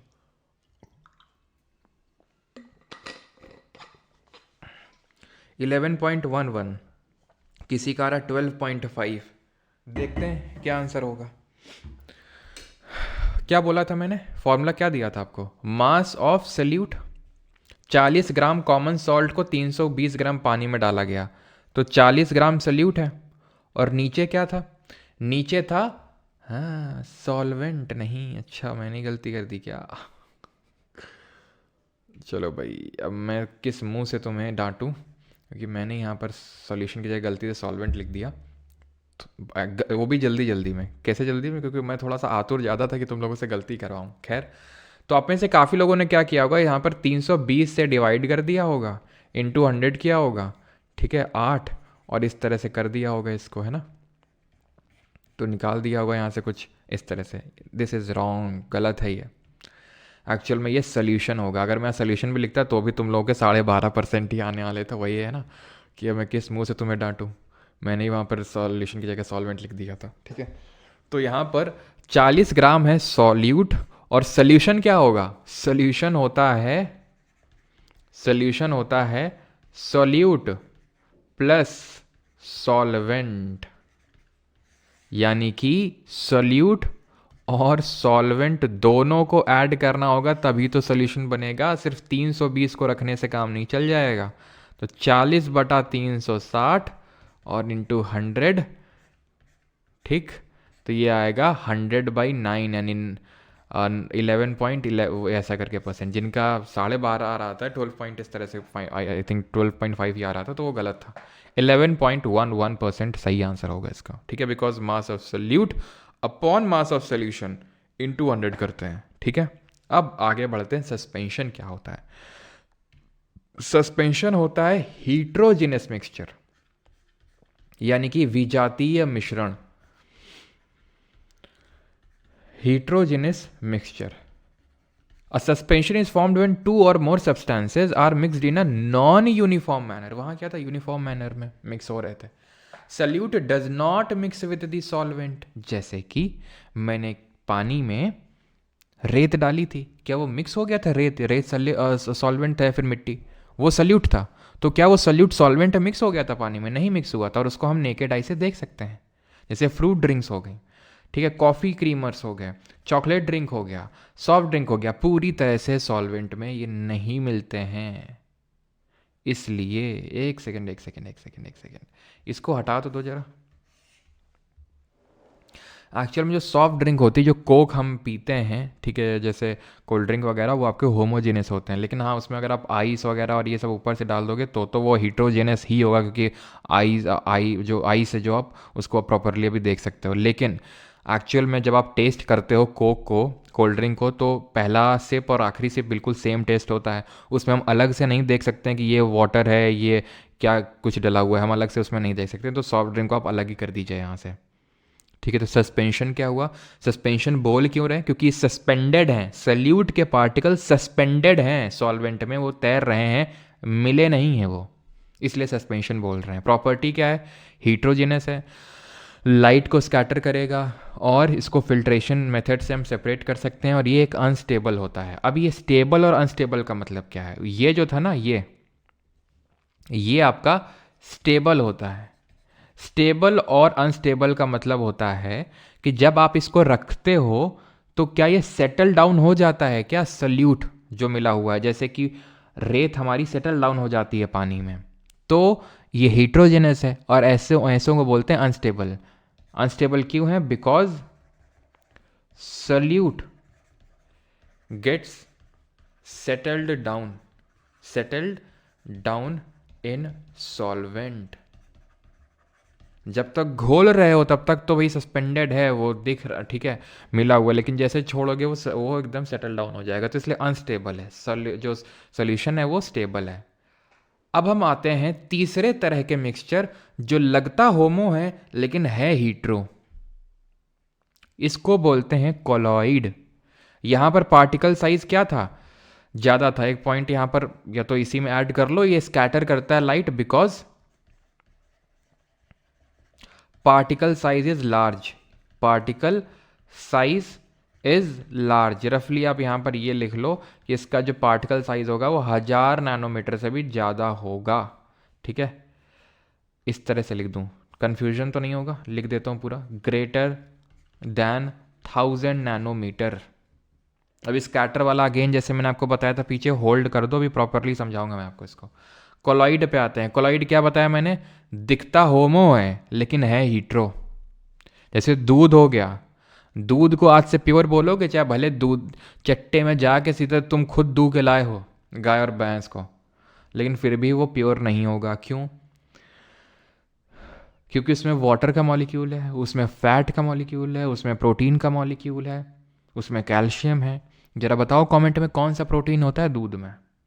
फोम हो गई, जैसे शेविंग फोम हो गई। तो क्यों शेविंग फोम लगती तो बिल्कुल तुम्हें होमोजीनस की तरह कि भाई कहाँ दिख रहा है इसमें कि अलग अलग क्या है, वैसे दूध में कहाँ दिख रहा है अलग अलग क्या है? दिख तो नहीं रहा है, लेकिन जब लाइट पास करवाते हैं तो लाइट स्कैटर कर जाती है। इसका मतलब यह है कि पार्टिकल साइज 1 नैनोमीटर से छोटा तो नहीं है, बड़ा ही है। तो इसलिए लगते तो होमो हैं लेकिन है हीट्रो, यानी इनका 1 नैनोमीटर से बड़ा ही पार्टिकल साइज होगा इनका। क्लियर इतनी चीज़? जैसे फोम हो गया, मिल्क हो गया, स्मोक हो गया, डिटर्जेंट हो गया, जेल हो गया, ब्लड हो गया, जो खून होता है हमारा, खून को अगर आप देखोगे तो इसको हम क्यों मिक्सचर बोल रहे हैं, पहली बात तो यही हम जान लेते हैं। बिल्कुल, कैसीन प्रोटीन होता है, लैक्टिक एसिड, लैक्टोज शुगर होती है, और कैसीन प्रोटीन होता है। केराटिन हमारे बालों और नाखूनों में होता है। ब्लड क्यों होता है? क्योंकि ब्लड में आरबीसी भी है, डब्ल्यूबीसी भी है, प्लेटलेट्स भी है, प्लाज्मा भी है। Plasma is the liquid part. यहां तक कि उस प्लाज्मा में भी जो लिक्विड है, वाटर भी है, प्रोटीन भी है, हॉर्मोन्स भी हैं, एंजाइम्स भी हैं। तो ब्लड तो पक्का मिक्सचर है। लेकिन अगर आप ध्यान से देखें तो आप बता नहीं पाएंगे कि देखो आरबीसी टहल रही है नेकेड आई से, डब्ल्यूबीसी टहल रही है। उसके लिए आपको माइक्रोस्कोप की ज़रूरत पड़ती है। जब जैसे ब्लड ग्रुप भी निकालना पड़ता है तो ब्लड ग्रुप ऐसे ही निकाला जाता है कि भाई आपका लिया जाएगा खून, दो तीन बूंदों से ही काम चल जाता है, तो उसको माइक्रोस्कोप से ऑब्जर्व किया जाएगा और पता चल जाएगा कि आपका ब्लड ग्रुप क्या है, बाई ऑब्जर्विंग की आरबीसी के अराउंड एंटीजन क्या लगा हुआ है और एंटीबॉडी क्या तैर रहे हैं आपके प्लाज्मा में। लेकिन आप नेकेड आई से नहीं बता सकते हैं, यानी लगेगा होमो, लेकिन क्योंकि लाइट स्कैटर करवाएंगे तो लाइट का पाथ विजिबल होगा। ये क्या बोल रहा हूँ मैं, लाइट गुजारेंगे स्कैटर होगी लाइट का पाथ। इसको बोलते हैं टिंडल इफेक्ट। क्या बोलते हैं? Tyndall effect. ब्राउनियन मूवमेंट से अलग है। आखिरी में मुझे याद दिलाना, मैं ब्राउनियन मूवमेंट भी आपको समझा दूंगा। ब्राउनियन मूवमेंट से अलग है ये, पहले टिंडल समझ लो।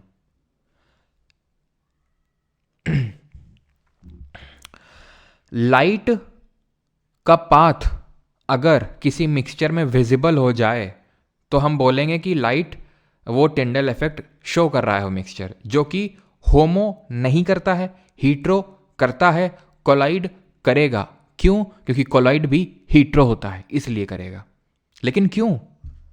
क्योंकि पार्टिकल साइज बड़ा होता है, हीट्रो में तो सबसे बड़ा है और कोलॉइड का भी इतना बड़ा है, 1 नैनोमीटर से बड़ा है कि वो कर सकता है लाइट को स्कैटर। अगर बात नहीं समझ में आ रही तो ऐसे समझो, मान लो कि तुम जा रहे हो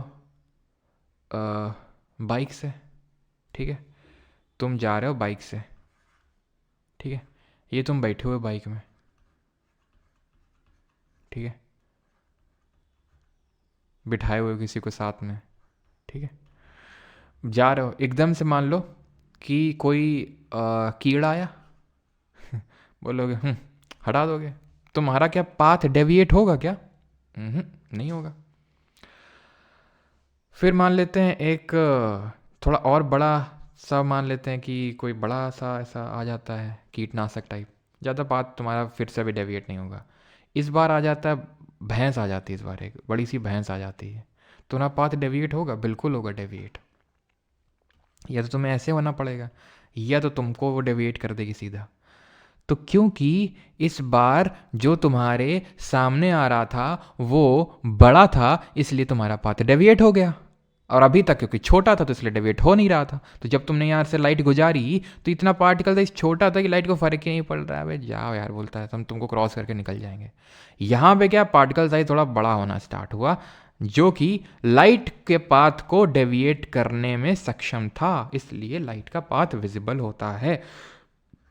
यहाँ पे और बड़ा था तो ये तो आराम से लाइट के पाथ को दिखाएगा। उदाहरण के तौर पे आप अभी जैसे मतलब एकदम अगर खाली रूम है, उसमें अगर बहुत ही कम अगर ऐसे पार्टिकल सस्पेंडेड है, तो अगर आप टॉर्च मारोगे, ठीक है, अभी भी आप करके देख सकते हो, अगर आप टॉर्च मारोगे उसमें तो आपको पाथ विजिबल नहीं होगा। जैसे अभी आप मारो टॉर्च, अगर आपके पास हो फ़ोन की भी टॉर्च, अगर आप जलाओ तो आपको ऐसे दिखेगा नहीं कि देखो लाइट जा रही है। लेकिन यही अगर धुआं कर दो, इस कमरे में धुआं कर दो, जैसे मम्मी से बोलो कि मम्मी आके थोड़ा अगरबत्ती जला दो उसमें, तो तुम देखोगे धुएं में विजिबल होगा, धुएं में लाइट का पाथ विजिबल होगा तुमको कि देखो लाइट जा रही है। जैसे कि तुमने देखा होगा जब रोशनी आती है, धूप आती है किसी छज्जे वगैरह से, तो उसमें डस्ट पार्टिकल हैं, एयर में डस्ट पार्टिकल हैं, तो वो विजिबल होगा तुम्हें। ये डस्ट पार्टिकल उसके पाथ को डेविएट कर रहे हैं उसके पाथ से, तो इसको बोलते हैं टिंडल इफेक्ट, जो सॉल्यूशन नहीं दिखाता है, होमोजेनियस नहीं दिखाता, लेकिन कोलॉइडल सस्पेंशन दिखाते हैं। क्लियर है? ये क्या करेंगे, शो करेंगे आपके कोलॉइडल सस्पेंशन। तो कोलाइड आर हेट्रोजेनस, दिखते होमो लेकिन हैं hetero. Particle can not be seen through naked eyes, naked eyes से नहीं देख सकते हैं, तभी तो बोलते हैं कि दिखते हैं, लगते होमो जैसे हैं। The particle of colloid do not settle, settle नहीं कर सकते इसलिए स्टेबल होंगे।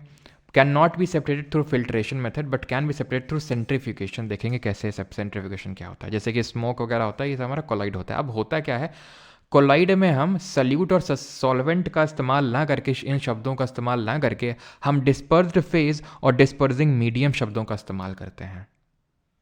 क्यों? इसलिए क्योंकि वो अभी सस्पेंड ही है, पूरी तरह से मिला नहीं है। जैसे कि अभी धुआं मैंने चलाया एयर में, air was a homogeneous mixture और नॉट, होमोजेनियस था तो वो लाइट को स्कैटर करेगा नहीं करेगा, टिंडल इफेक्ट शो करेगा नहीं करेगा। लेकिन धुआं आ गया, करेगा स्कैटर, टिंडल इफेक्ट शो करेगा। क्यों? क्योंकि वो कोलाइड बन गया सर, वो कोलाइड बन गया, वो कोलाइड बन गया। जैसे कि हम लोगों की एयर में लाइट का पाथ विजिबल नहीं होगा, लेकिन दिल्ली वालों की, जो लोग दिल्ली से हैं, उनकी एयर में हो सकता है लाइट का पाथ विजिबल हो रहा हो ठीक है, क्यों? क्योंकि उसमें स्मोक भी मिक्सड है, तो पार्टिकल का साइज बड़ा हो गया। लगेगा वो आपको होमो की तरह, लेकिन है वो हीट्रो। ठीक है, तो इसमें हम इसको कंपेयर कर लेते हैं सॉलिड से डिस्पर्स फेज को, डिस्पर्सिंग मीडियम को सॉल्वेंट से। तो अगर लिक्विड डिस्पर्स्ड फेज है, डिस्पर्स यानी कि लिक्विड डिस्पर्स्ड है गैस में, तो ऐसे कोलॉइड को बोलते हैं एरोसोल। उदाहरण के तौर पे जैसे बादल हो गया है ना, कोहरा हो गया, मिस्ट हो गया। सॉलिड अगर डिस्पर्स फेज है और डिस्पर्सिंग मीडियम अगर गैस है, तो एरोसोल और ये स्मोक और ऑटोमोबाइल का जो एग्जॉस्ट निकलता है वो होगा। देन अगर बात करेंगे कि अगर गैस डिस्पर्स फेस है और डिस्पर्सिंग मीडियम है हमारा लिक्विड, ठीक है, तो इसमें आएगा आपका फोम। जैसे कि हमारी जो शेविंग क्रीम है, ठीक है, जो हमारा शेविंग क्रीम है वो इसमें आएगा, ठीक है।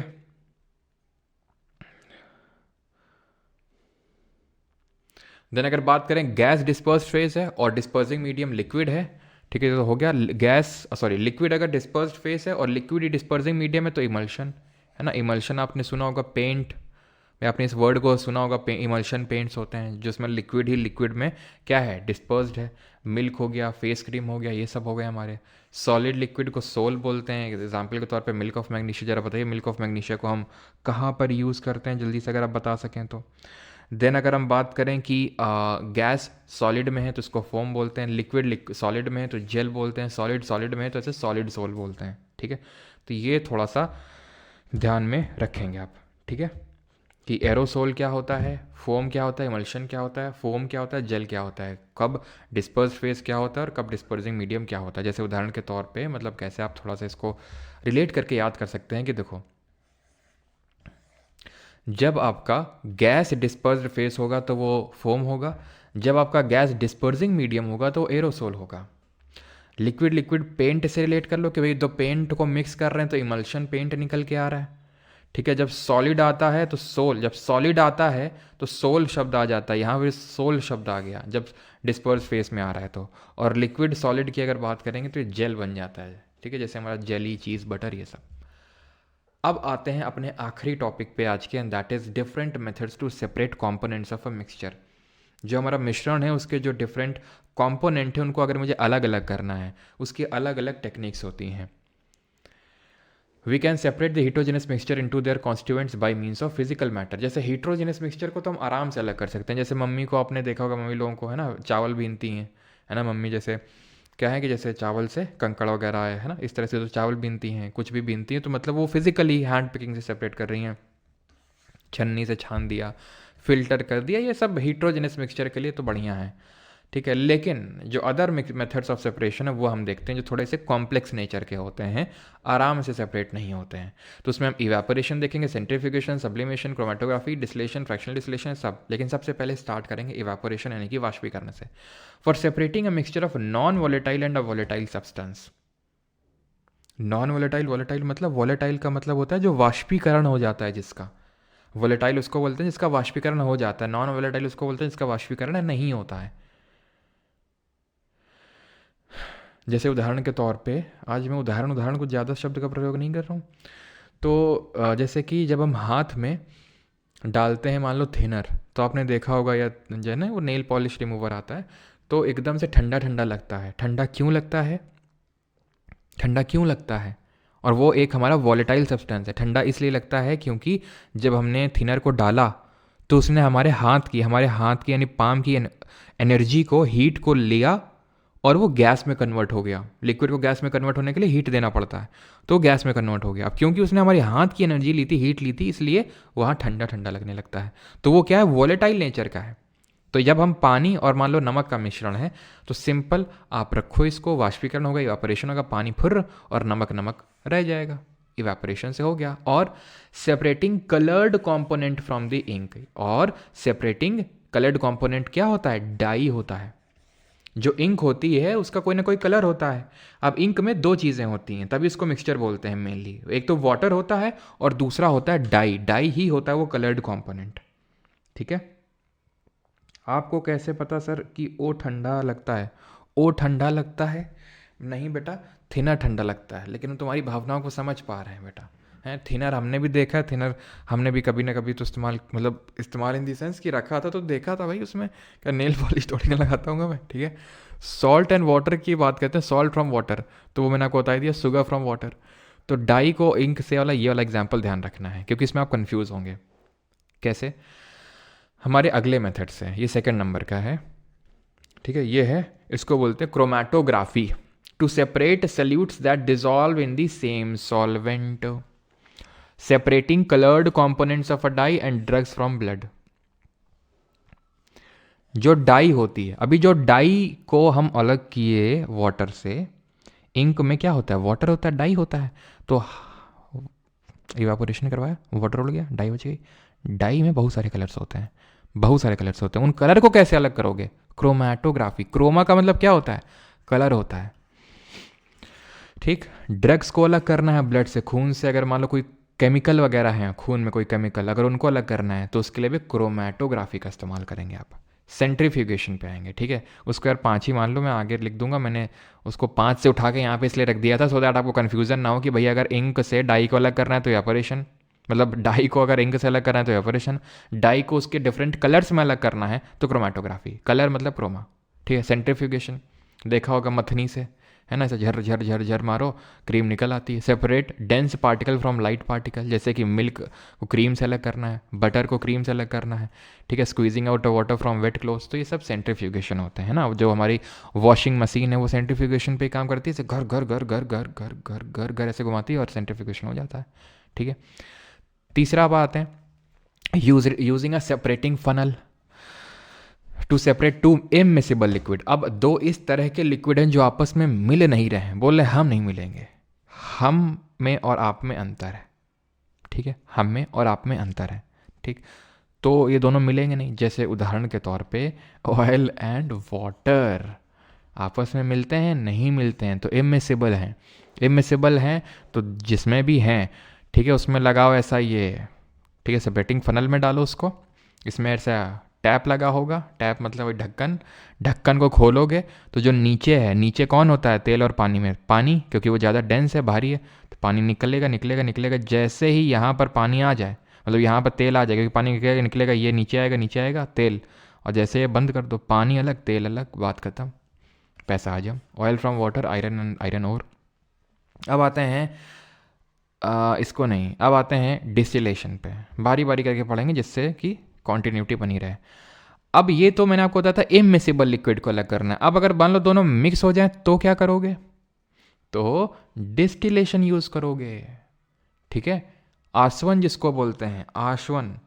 डिस्टिलेशन में क्या होता है, डिस्टिलेशन में क्योंकि दोनों मिल चुके हैं आपस में तो हीट करेंगे इसको, हीट करके और यहाँ पर से क्या करेंगे, एक वो लगा लेंगे, फनल टाइप लगा लेंगे। क्यों, जब हीट करेंगे तो एक जो है वेपराइज कर जाएगा, एक वेपराइज कर जाएगा, तो जब उसके वेपर्स आए ऊपर की तरफ तो वो इधर के रास्ते इधर इकट्ठा करवा लें उसको हम, और जो वेपर नहीं बनाएगा उस टेम्परेचर पे वो वहीं पड़ा रहेगा, अलग हो गया। उदाहरण के तौर पे एसीटोन एंड वाटर, तो इसमें क्या होगा, जब पानी गर्म करेंगे तो वाटर क्या होगा, वेपर्स बनेंगे और उस वेपर्स को कलेक्ट कर लेंगे अलग से। लेकिन अगर क्या हो, लेकिन अगर क्या हो, दोनों ही वेपराइज हो जाएं, यानी कि दोनों के बॉइलिंग पॉइंट में डिफरेंस क्योंकि बहुत कम है, दोनों जो मिले हुए हैं उनके बॉइलिंग पॉइंट में कम डिफरेंस का मतलब यह है कि अगर मैं उसको गर्म करूंगा तो दोनों ही वेपर्स में कन्वर्ट हो जाएंगे।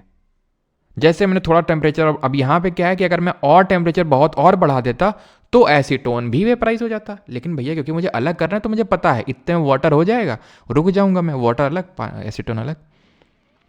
लेकिन अगर ऐसे भी तो मिक्सचर होते हैं कि जो मिले हुए तो हैं आपस में और दोनों के बीच का जो बॉइलिंग पॉइंट का डिफरेंस है वो 25 केल्विन से कम है, तो ऐसे मामलों में सावधानी बरतते हुए आप आणविक आशवन का यानी कि फ्रैक्शनल डिस्टिलेशन का इस्तेमाल करेंगे, जैसे कि to separate the components of air. आगे है क्या, नहीं है। To separate the components of air, वैसे तो एनसीईआरटी से इस चैप्टर को हटा दिया गया है, मतलब हटा दिया गया है जो हमारा सेपरेटिंग टेक्निक्स है, लेकिन हम अभी उसको पढ़ेंगे क्योंकि कभी कभी क्वेश्चन आ जाता है इसलिए, ठीक है। अभी हमने बीच में छोड़ा था सब्लिमेशन। सब्लिमेशन आपको पता है, जहाँ पर सॉलिड जो होता है डायरेक्ट गैस में कन्वर्ट हो जाता है, उसको सब्लिमेशन बोलते हैं। तो यहाँ पर इस मेथड का हम तभी यूज़ करेंगे जब एक उस मिक्सचर में एक कंपोनेंट सबलाइम कंपाउंड होगा, जैसे कि कपूर, नैप्थलीन, ये क्या है, सबलाइम कंपाउंड हैं। सबलाइम कंपाउंड का मतलब है जैसे नैप्थलीन और सॉल्ट है, तो सॉल्ट तो सॉलिड से गैस में कन्वर्ट होता नहीं है, ये हो जाता है, ये हो जाता है, अमोनियम क्लोराइड हो जाता है। तो जहाँ पर ऐसे सबलाइम कंपाउंड होगा वहाँ पर सब्लिमेशन का इस्तेमाल कर लेंगे। और क्रिस्टलाइजेशन का यूज़ करते हैं। जैसे अगर हमें सॉल्ट को अलग करना है सी वाटर से, अब देखो इवेपोरेशन और क्रिस्टलाइजेशन सेम सेम लग सकते हैं तुमको, ठीक है, लेकिन जहाँ पर प्योरिटी को मेंटेन करना है, ऐसा नहीं कि बस नॉर्मली, वो इवेपोरेशन तो नॉर्मल तरीका हो गया, लेकिन अगर आपको एकदम प्योर क्रिस्टल्स निकालने हैं, जैसे कि purification of copper sulphate, pure crystals निकालने हैं, तो वहाँ पर क्रिस्टलाइजेशन का मेथड हम यूज़ करते हैं, ठीक है। पहले तो सॉलिड को डिजॉल्व करेंगे, then solution is to heated to evaporate most of the solvent, evaporate हो जाएगा। Now the solution has allowed इसको कूल किया था टू ऑब्टेन क्रिस्टल्स, अब इसको कूल डाउन किया जाएगा। इवेपोरेशन में बस गर्म कर दो, सीधे वाष्पित हो गया, अलग हो गया। इसमें कूल डाउन करेंगे कि वो क्रिस्टल्स कंडेंस हो जाएं और प्योर क्रिस्टल्स को फिल्टर पेपर के थ्रू निकाल लेते हैं, सो दैट उसमें इम्प्योरिटी ना रहे। क्लियर है? किसी को किसी में दिक्कत हो तो बता दो, वैसे तो मैंने आहिस्ते आहिस्ते आपको सारी चीज़ें समझाई हैं, ठीक? क्लियर?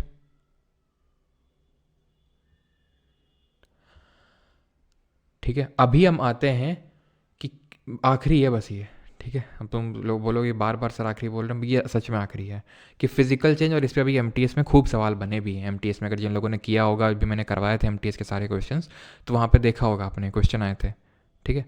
हाँ, ब्राउन मूवमेंट में पढ़ाएंगे भी, ठीक है। तो ये बस बता दें फिजिकल और केमिकल चेंज क्या होते हैं। तो फिजिकल चेंज को बोलते हैं भौतिक परिवर्तन, और जो आपका केमिकल चेंज होता है उसको बोलते हैं रासायनिक परिवर्तन, ठीक है। तो इसमें क्या अंतर होता है? A physical change is the change of matter that occurs through changing the chemical composition of matter. A chemical change is a change of chemical composition of matter. इसमें केमिकल कंपोजिशन चेंज नहीं हो रहा है, इसमें change हो रहा है।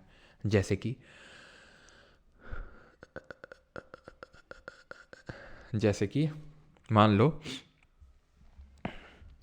ये कोई मान लो मैंने क्या किया, मान लो मैंने किया, क्या कर दिया मैंने, मान लो ये कि कोयला है, कोयले का टुकड़ा है, ठीक है। इस कोयले के टुकड़े को मैंने क्या किया, मारा, जोर से फोड़ दिया इसको, ऐसे छोटे छोटे टुकड़ों में बट गया। एक केस में मैंने क्या किया, इस कोयले के टुकड़े को गर्म कर दिया। जब मैं गर्म करूंगा, धीरे धीरे धीरे धीरे ये राख बनेगा, ऐश बनेगा।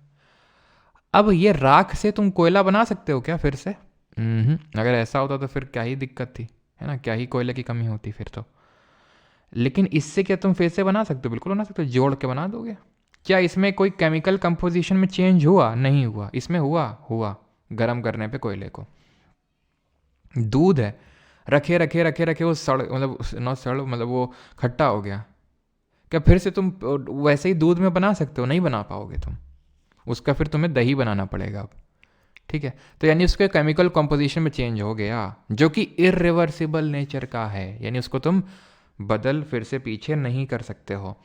ये क्या होता है? रिवर्सिबल नेचर का होता है। यहाँ नया प्रोडक्ट नहीं बनता है, यहाँ नया प्रोडक्ट बनता है। जैसे दूध से दही बन गया, अगर थोड़ी देर रखे रहोगे तो जो लैक्टोबैसिलस बैक्टीरिया हैं, ठीक है, वो बैक्टीरिया क्या करेंगे, उसको दूध को दही में कन्वर्ट कर देंगे। क्लियर?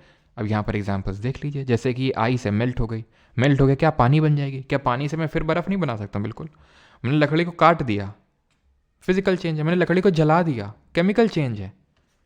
क्योंकि क्या आप उस जली हुई लकड़ी से जो राख बनी, क्या उससे फिर से लकड़ी बना लोगे? केला सड़ गया, केमिकल चेंज। लेकिन केला को तुम दो बार में कट कर दो, फिजिकल चेंज, बिकॉज वो रिवर्सेबल है, ठीक है। एक मैं आपको एग्जाम्पल देता हूँ, that is burning of would. ये मिक्सचर कंपाउंड तो हो चुका है, ठीक है। अच्छा, एलिमेंट और कंपाउंड हुआ था, अब तो ख़त्म है मिक्सचर कंपाउंड, क्या ही पढ़ना उसमें, ठीक है। तो अब ये बताओ तुम कि बर्निंग ऑफ कैंडल, ये मोमबत्ती है, ठीक है। तुम गए हो कैंडल लाइट स्टडी में, ठीक है। तुम कैंडल लाइट जो है, कैंडल लाइट स्टडी कर रहे हो, ठीक है। कैंडल जल रही है, तुम यहाँ पर बैठे हो, ठीक है, और यहाँ पर तुम्हारी किताब रखी हुई है, ठीक है। अब जल्दी से बताओ क्या हुआ यहाँ पे? तो यहाँ पर जो होगा वो फिजिकल और केमिकल चेंज दोनों होगा, ठीक है। फिजिकल और केमिकल चेंज दोनों होगा। क्यों? ये है वैक्स, ठीक है, और यहाँ पे होगा थ्रेड, होता है ना थ्रेड, उसी में तो जलता है, ये तो होगा थ्रेड।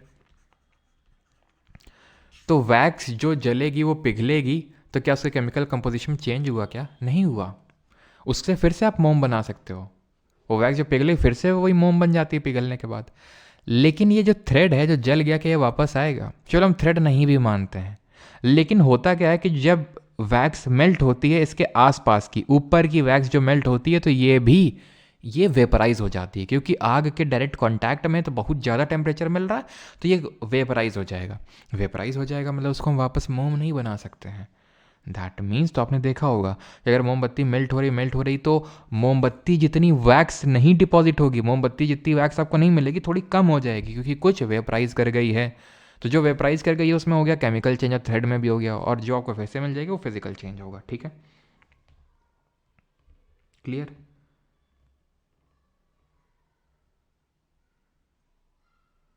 चलो ठीक है, अभी मैं आपको बताता हूँ ये ब्राउनियन मूवमेंट क्या होता है। एक सेकेंड, पहले ये बताओ, यहाँ तक समझ में तो आ गया ना सभी को? What is this Brownian movement?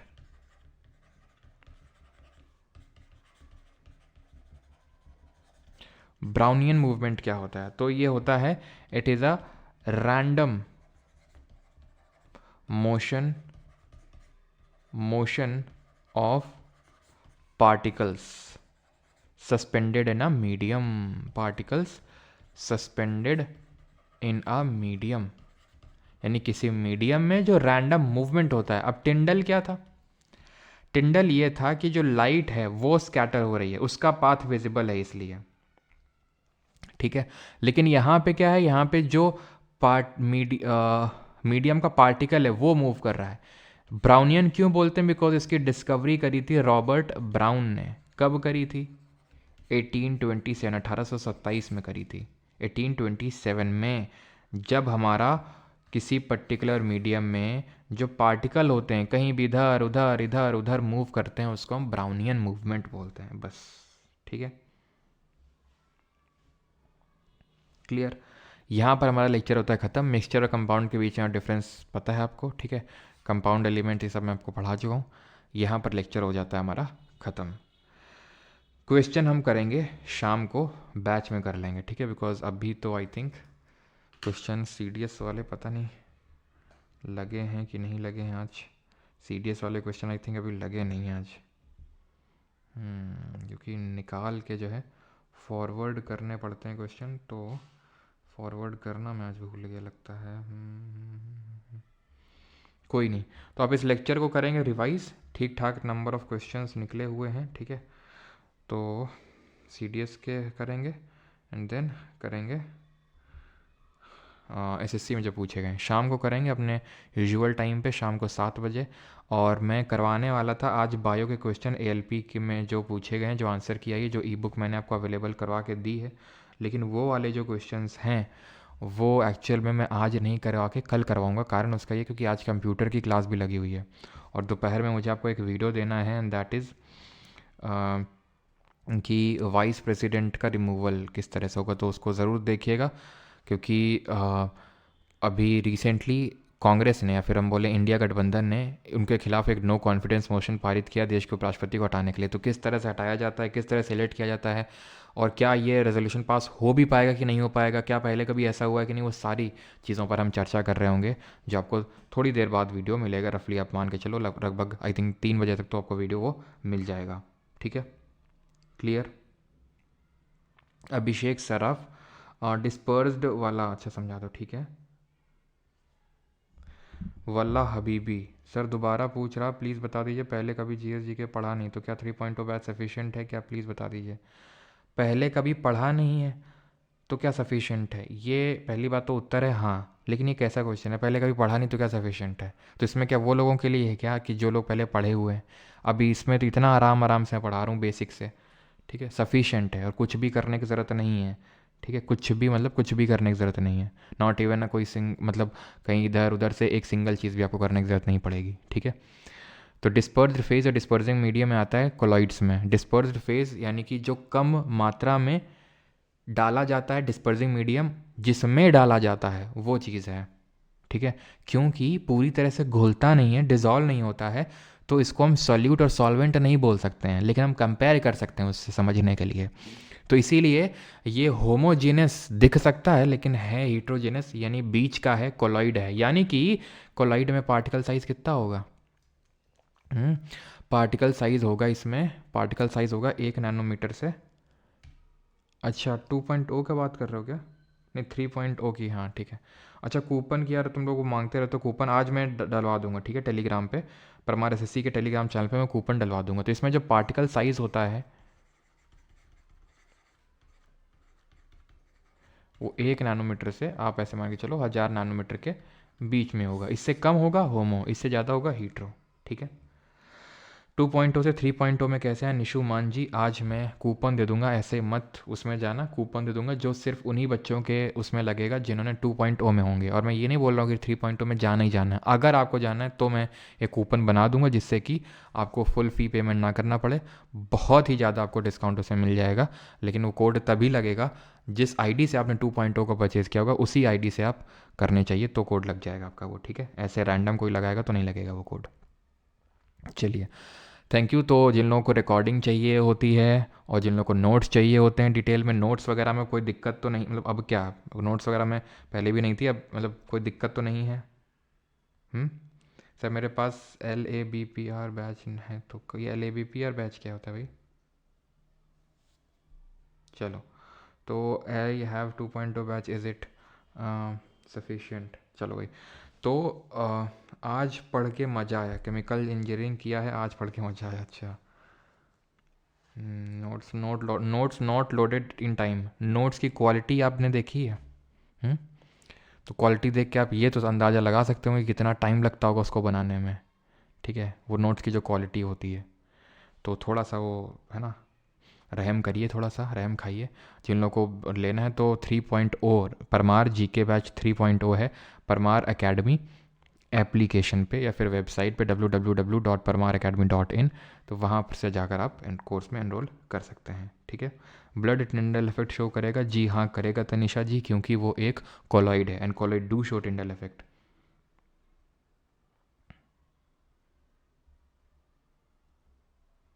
चलिए भाई, थैंक यू, धन्यवाद। हाँ रैंकस में पढ़ सकते हैं। कल लिक्विड गीला क्यों होता है? लिक्विड गीला क्यों होता है? लिक्विड इसलिए गीला होता है क्योंकि वो हमारे सरफेस पे चिपक जाता है, इसलिए। ठीक है, क्योंकि वो हमारे सरफेस पे चिपक जाता है।